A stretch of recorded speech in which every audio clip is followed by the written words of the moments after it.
किसी भी कार्यालय की कार्य प्रणाली में रोज दर्जनों पत्र प्राप्त होते हैं, तो लगभग इतने ही पत्र भेजे जाते हैं। इन पत्रों को इस प्रकार से टाइप किया जावे कि पत्र सुंदर दिखने के साथ साथ पढ़ने में आसान हो। पत्र में आवश्यकता अनुसार चित्र या ग्राफ भी डाले जा सके। पत्र में किसी भी प्रकार की व्याकरण की अशुद्धियां न हो आदि। उपरोक्त कार्य कंप्यूटर पर करने हेतु जो प्रोग्राम या सॉफ्टवेयर होगा उसे हम साधारण वर्ड प्रोसेसर कर सकते हैं, परंतु आजकल जो वर्ड प्रोसेसर बाजार में उपलब्ध है उनमें इनके अतिरिक्त बहुत सी सुविधाएं होती है। अतः MS वर्ड में हम इसी प्रकार के कार्य को सीखेंगे। तो आइए आगे बढ़ते हैं इस इंट्रो के साथ।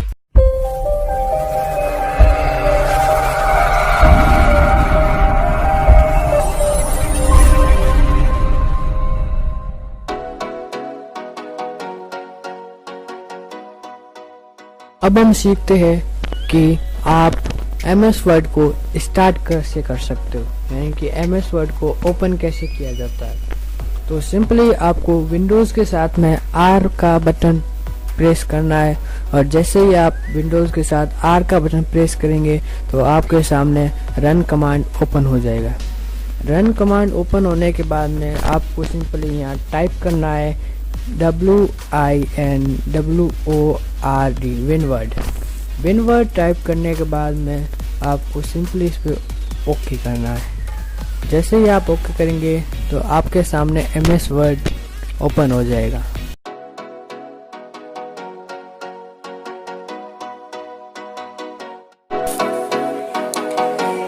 टाइटल बार में फाइल का नाम प्रदर्शित होता है। यदि किसी फाइल का नाम नहीं है तो वर्ड इनका डॉक्यूमेंट 1 और डॉक्यूमेंट 2 आदि रखता है। और ये जो आप देख रहे हैं इसे कहते हैं मेनू बार। मेनू बार में होम, इंसर्ट आदि टैब होते हैं। मेनू बार के अंतर्गत होम, इंसर्ट आदि टैब होते हैं। इन पर क्लिक करने पर स्टैंडर्ड टूल बार ओपन हो जाता है। और अब ये है रूलर। रूलर में आप मार्जिन, पेज आदि का सेटअप कर सकते हैं। और अब जो आप देख रहे हैं ये है स्टेटस बार। स्टेटस बार में आप डॉक्यूमेंट जो भी कार्य करते हैं वो दिखाया।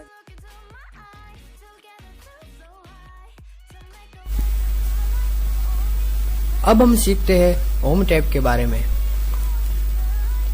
जो आप देख रहे हो clipboard, font, paragraph, styles, editing, ये सब होम टैब के ग्रुप्स हैं। अब हम बारी बारी से इन ग्रुप के बारे में डिस्कशन करेंगे और जानेंगे कि इनका क्या काम होता है। तो आइए पहले हम कुछ टाइप कर देते हैं। MS वर्ड में एक फीचर होता है कि इसमें एक रैंडम टेक्स्ट ऑलरेडी टाइप होता है। तो आइए हम उस रैंडम टेक्स्ट को अपीयर कर देते हैं। सबसे पहले आपको इज इक्वल टू दबाना, उसके बाद आपको लिखना है RAND। ये लिखने के बाद में आपको सिंपली ब्रैकेट ओपन और ब्रैकेट बंद करना है और उसके बाद में एंटर। तो आप देखेंगे कि आपके सामने रैंडम टेक्स्ट आ चुका है। अब हम इन सारे ग्रुप्स का प्रयोग इस रैंडम टेक्स्ट पे करेंगे। तो आइए शुरू करते हैं। तो सबसे पहले हम क्लिपबोर्ड ग्रुप के बारे में जानेंगे। तो क्लिपबोर्ड ग्रुप में सिंपली आपको कट, कॉपी, पेस्ट और फॉर्मेट पेंटर का ऑप्शन दिया रहता है।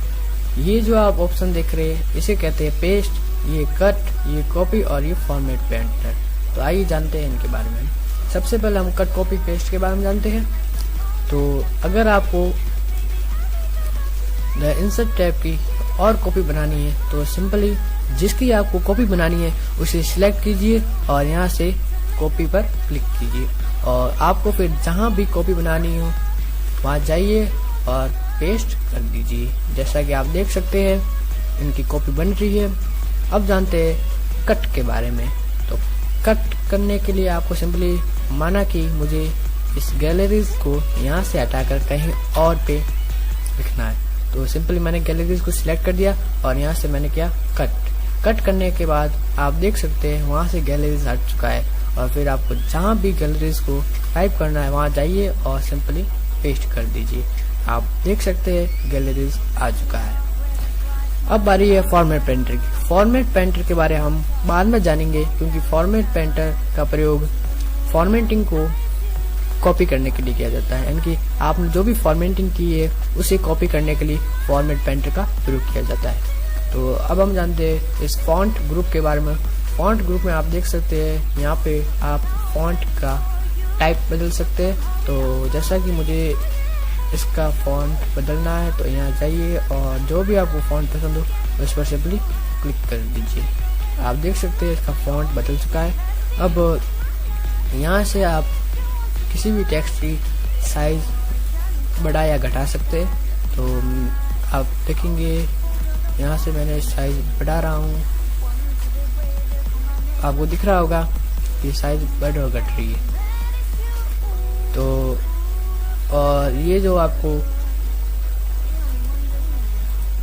यहाँ से आप स्टेप बाय स्टेप साइज बढ़ा और घटा सकते हैं। आप देख सकते हैं साइज बढ़ रही है और घट भी रही है, यानी कि जिसकी भी साइज आपको बढ़ानी या घटानी हो उसको सिलेक्ट कीजिए और या तो आप यहाँ से सीधा साइज बढ़ाया घटा सकते हैं, या आपको स्टेप बाय स्टेप साइज बढ़ानी या घटानी हो सिंपली इस पर क्लिक कीजिए या घटाने के लिए इस पर क्लिक कीजिए। अब जानते हैं बोल्ड, इटैलिक और अंडरलाइन के बारे में। तो बी का मतलब बोल्ड है, आई का मतलब इटैलिक है और यू का मतलब अंडरलाइन है। तो बोल्ड क्या होता है, अगर किसी को भी आपको माना कि मुझे इसको बोल्ड करना है तो सिंपली इसे सिलेक्ट कीजिए और यहाँ से बोल्ड। मैं इसी प्रकार सबकी हेडिंग बढ़ा देता हूँ और इन्हें बोल्ड कर देता हूँ। बोल्ड हो चुके हैं। अब बारी है इटैलिक की। इटैलिक क्या होता है, आई का मतलब इटैलिक, यानी कि आपको जिस किसी को भी इटैलिक बनाना है उसे सिंपली सिलेक्ट कीजिए और यहाँ से आई पर क्लिक कीजिए। आप देख रहे हैं ये इटैलिक में परिवर्तित हो गया। अब बात करते हैं अंडरलाइन के बारे में। अंडरलाइन में अगर आपको किसी भी टेक्स्ट के नीचे अंडरलाइन करनी है तो सिंपली उस पर सिलेक्ट कीजिए और यहाँ से आप देख सकते हैं अंडरलाइन के बहुत सारे ऑप्शन दिए हुए हैं। तो यहाँ से आपको जो अंडरलाइन करनी है उस पर सिंपली क्लिक कर दीजिए और वो आपके अंडरलाइन हो जाएगी। अब बारी है सबस्क्रिप्ट और सुपरस्क्रिप्ट की। तो आप सिंपली देख सकते हैं इसे कहते हैं सबस्क्रिप्ट और इसे कहते हैं सुपरस्क्रिप्ट। तो आइए जानते हैं इनके बारे में। तो सबसे पहले आप जैसा कि देख सकते हैं मैंने यहाँ 2 और 5 लिखा, तो मुझे इस 5 को 2 के नीचे लेके जाना है, यानी कि 2 5। तो मैंने सिंपली 5 को सिलेक्ट किया और यहाँ से सबस्क्रिप्ट। तो आप देख सकते हैं 5 2 के नीचे आ चुका है। अब बात करते हैं सुपरस्क्रिप्ट की, यानी कि माना कि आपको 2 स्क्वायर, 2 क्यूब, 4 की घात 5, 8 की घात 10 इसी प्रकार के अक्षर टाइप करने हैं। तो सिंपली जिसको ऊपर लेके जाना है उसे सिलेक्ट कीजिए और यहाँ से सुपरस्क्रिप्ट। तो आप देख सकते हैं 2 की घात 10 हो चुका है। तो अब जानते हैं बाकी के फीचर्स का प्रयोग। इसका प्रयोग सिंपली टेक्स्ट में का डिजाइन चेंज करने किया जाता है। सिंपली आप यहाँ से देख सकते हैं डिजाइन चेंज हो रही है, आप देख सकते हैं डिजाइन चेंज हो रही है।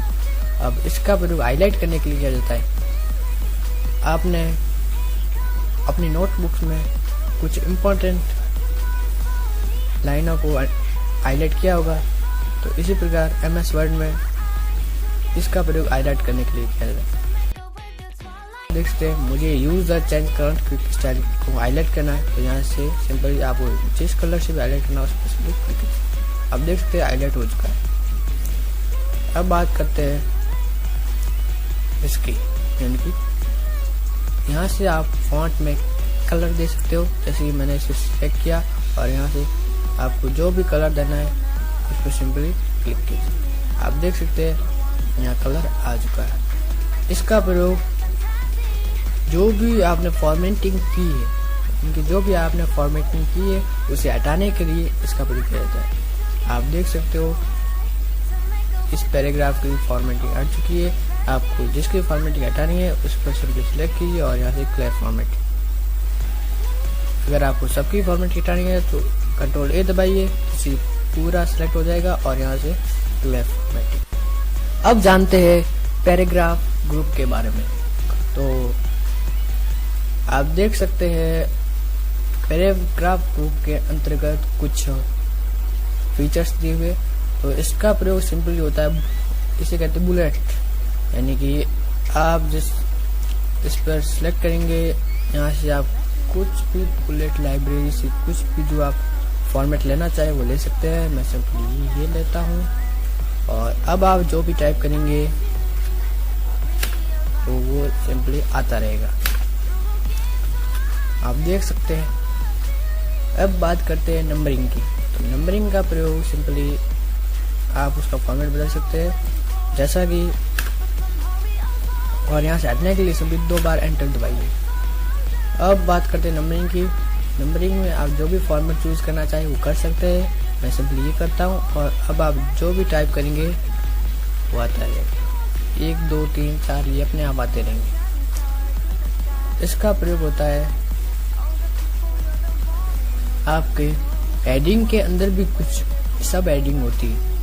यहाँ से सिंपली मैंने ये फॉर्मेट चूज किया और अब आप देख सकते हैं सब हेडिंग सारी है, और इस हटने के लिए सिंपली 2 बार एंटर प्रेस कर दीजिए। तो ये है लेफ्ट राइट सेंटर और जस्टिफाई। तो सिंपली आप, मैं इसकी फॉन्ट साइज पहले थोड़ी बढ़ा देता हूँ। अब आप देख सकते हैं ये अब जो भी मैंने टाइप किया है वो लेफ्ट साइड है। अगर आप यहाँ से राइट साइड करना चाहे तो राइट साइड भी कर सकते हैं, और यहाँ से सेंटर में करना चाहिए सेंटर भी कर सकते हैं, और जस्टिफाई करना चाहिए यानी कि ना राइट ना लेफ्ट बराबर बढ़ जाए, तो वहाँ से आप ये जस्टिफाई का प्रयोग कर सकते हैं। इसका प्रयोग 2 पैराग्राफ के बीच में स्पेस देने के लिए किया जाता है, जैसा कि आप देख सकते हैं स्पेस बढ़ रहा है। अब जानते हैं इंडेंट के बारे में। तो आप यहाँ से इंडेंट बढ़ा सकते हो और यहाँ से घटा सकते हो।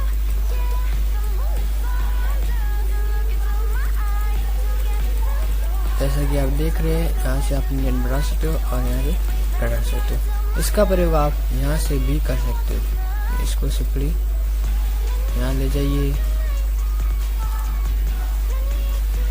जैसा कि आप देख सकते हैं। अब ये है सॉर्ट, यानी कि आपको अल्फाबेट को A to Z करना है, या Z to Z सिंपली इस पर क्लिक कीजिए, शॉर्ट टेक्स्ट पैराग्राफ, और यहाँ से टाइप सेलेक्ट कर दिए। आप देख सकते हो ये पैराग्राफ शॉर्ट हो चुका है। अब इसका प्रयोग सिंपली कलर फिल करने के लिए किया जाता है, और यहाँ से आप बॉर्डर लगा सकते हो, जैसा कि आप देख सकते हो बॉर्डर लग चुकी है। और ये इस सिंबल का प्रयोग हम आगे जानेंगे, और यहाँ से आप स्टाइल चेंज कर सकते हो। आपको जिस किसी भी स्टाइल चेंज करनी हो उसे सिलेक्ट कीजिए और यहाँ से आप स्टाइल चेंज कर सकते हो। यहाँ से बहुत सारी स्टाइल रखी हुई है, आपको जो स्टाइल पसंद हो वो आप अप्लाई कर सकते हो, और यहाँ से भी आप स्टाइल इसको चेंज कर सकते हो। आप जैसे देख सकते हैं स्टाइल चेंज हो रही है, यहाँ से स्टाइल, यहाँ से कलर्स, और यहाँ से आप फॉन्ट भी चेंज कर सकते हो। अब फाइंड, रिप्लेस और सिलेक्ट के बारे में जानेंगे। फाइंड का प्रयोग सिंपली आप पैराग्राफ में कुछ भी फाइंड करने के लिए किया जाता है। साइज बढ़ा दी मैंने। अब फाइंड करना, जैसे ही आप फाइंड पे क्लिक करेंगे तो आपके सामने ये नेविगेशन बार खुल जाएगा, और यहाँ आपको पैराग्राफ में जो कुछ भी फाइंड करना है उसे लिखिए सिंपली, और आप देखेंगे कि फाइंड हो चुका है। अब जानते हैं रिप्लेस के बारे में। रिप्लेस यानी कि जो भी आपने यहाँ पे करेक्शन किए उनको रिप्लेस करना। जैसे कि मुझे यू ढूंढना है और यू की जगह लिखना है वी। वी लिखने के बाद में आपको सिंपली रिप्लेस ऑल पर क्लिक करिए, और आप देख सकते हैं जहाँ भी यू था वहाँ पे अब वी हो चुका है। अब जानते हैं सिलेक्ट के बारे में। सिलेक्ट पे जाके आप पूरे पैराग्राफ को सिलेक्ट कर सकते हो। यदि आपके डॉक्यूमेंट में कोई ऑब्जेक्ट है तो आप उसे भी सिलेक्ट कर सकते हो। अब हमने पीछे फॉर्मेट पेंटर को छोड़ दिया था, अब जानते हैं फॉर्मेट पेंटर के बारे में। माना कि मैंने इसमें फॉर्मेटिंग की, यहाँ से इसका साइज बढ़ाया, यहाँ से इसमें कलर दूसरा लिया और यहाँ से फॉर्मेटिंग। अब मुझे सिर्फ यानी कि इसमें जो टेक्स्ट लिखा है उसे यहाँ से नहीं ले जाना, सिर्फ मैंने जो इसमें फॉर्मेटिंग की है उसे ले जाना। तो सिंपली आपको इसको सिलेक्ट करना है, यहाँ से फॉर्मेट पेंटर को क्लिक कीजिए और आपको जहाँ भी फॉर्मेटिंग अप्लाई करनी है उस पर क्लिक कर दीजिए। तो आपने जो वहाँ पे फॉर्मेटिंग की थी वही इस पर अप्लाई हो जाएगी। तो आज हमने होम टैब के बारे में जाना। तो अगले video insert, page layout, references, mailing, review, view आदि के बारे में जानेंगे। वीडियो देखने के लिए धन्यवाद। आपका दिन शुभ हो।